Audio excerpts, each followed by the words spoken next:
Meron tayong 5 pesos dahil nag-massage tayo at ngayon ay mag 1 AM na. Ayan, kuha tayo ng coffee. Dali. Ayan, tapos pipindot. Uy, wow. Ayan, may kape na tayo.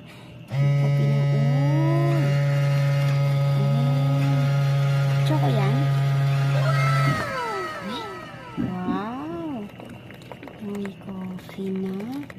Sa loob lamang ng ilang minuto. Ayan, nagpi-choco. Check na natin ang lasa. Ang galing naman. Coffee choco. Ayan.